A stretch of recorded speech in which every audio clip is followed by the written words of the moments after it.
Hi, அனைவருக்கும் வணக்கம். ஒரு சின்ன விஷயம். ஒரு கிளாஸில் பார்த்தீங்கன்னா 40 ஸ்டூடெண்ட் இருப்பாங்க, 40 பிள்ளைங்க. அதில் 5 பேர் புத்திசாலி, 5 பேர் திறமசாலி, மீதி 30 பேர் எந்த கேட்டகரியில் சேர்ப்பது என்பதே தெரியாது. அடையாளம் கண்டது ரொம்ப கஷ்டம். ஆனால் நான் முதல் 5 பேர் சொன்னேன் இல்லைங்களா, புத்திசாலி, அடியே வாங்க மாட்டான், நல்லா படிப்பாங்க, நல்ல மதிப்பெண் எடுப்பாங்க, பாஸ் பண்ணிட்டு போயிட்டே இருப்பாங்க, ஃபஸ்ட்டு மார்க் தான் எடுப்பாங்க. இரண்டாவது கேட்டகரி திறமசாலிகள். இந்த பேச்சு போட்டி, கட்டுரை போட்டி, ஓவிய போட்டி, நடன போட்டி, விளையாட்டு போட்டி எல்லாத்துலேயும் பங்கேற்று பரிசுகளை குவிப்பார்கள், படிப்பார்கள். அவங்களும் அடி வாங்க மாட்டாங்க, படிச்சுட்டு பாஸ் பண்ணிட்டு போயிட்டே இருப்பாங்க.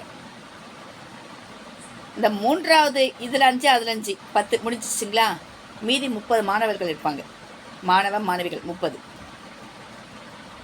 இவங்கள லேசாக நம்ம கணக்கு போடக்கூடாதுங்க.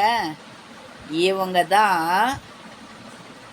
ஒரு நிர்வாகத்தை நடத்தக்கூடியவர்கள், சரிங்களா? அதாவது இந்த 10 பேரும் பள்ளிக்கு பேர் வாங்கி கொடுத்துருக்காங்க, பேர் வாங்கி கொடுப்பாங்க. இந்த 10 பேர் பள்ளிக்கு பேர் வாங்கி கொடுப்பாங்க, வீட்டுக்கும் பேர் வாங்கி கொடுப்பாங்க. ஆனால் இந்த 30 பேர் தான் அந்த 10 பேரை நிர்வகிப்பார்கள். மேனேஜ்மெண்ட்டுன்னு சொல்லுவாங்க இல்லையா, அதை செய்யக்கூடியவர்கள் இவர்கள் தான். அதனால் இவங்க படிக்கலை, இவங்க மதிப்பெண் எடுக்கலை அப்படின்ட்டு அந்த குழந்தைங்களை ஒதுக்கி தள்ளக்கூடாது. ஒவ்வொரு மாணவன்கிட்டையும் ஒவ்வொரு மாணவிக்கிட்டையும் ஒரு திறமை பொதிந்து இருக்குது. வெறும் புத்திசாலியாக தான் இருக்கணும், திறமைசாலியாக தான் இருக்கணும்னு நினைக்காதீங்க. அவங்கக்கிட்ட ஒரு நமக்கே தெரியாமல் ஒரு ஆற்றல் இருக்கும் பாருங்கள், அது தட்டி நம்ம வெளியே கொண்டு வரணும். அதுதான் ஒவ்வொரு ஆசிரியையின் கடமையாகும்.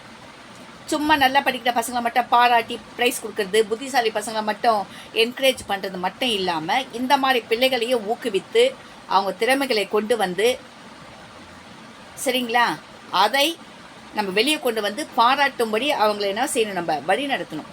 இது ஆசிரியரின் கடமை. அதனால் யாரையுமே நம்ம லேசாக எடை போட்டுறக்கூடாது, சரிங்களா?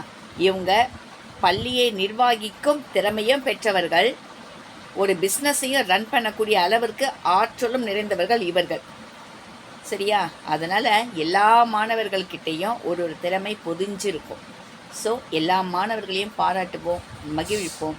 நல்ல நிலைமைக்கு கொண்டு வருவது பள்ளியின் கடமையும், அதுதான் ஒரு ஆசிரியரின் கடமையும். இதுதான் ஆமாம் தானுங்க. பிடிச்சிருந்தால் லைக் பண்ணுங்கள், ஷேர் பண்ணுங்கள், கமெண்ட்ஸ் பண்ணுங்கள். எனக்கு தெரிஞ்சதை நான் சொன்னேன், உங்கள் கருத்துக்களை பகிருங்க.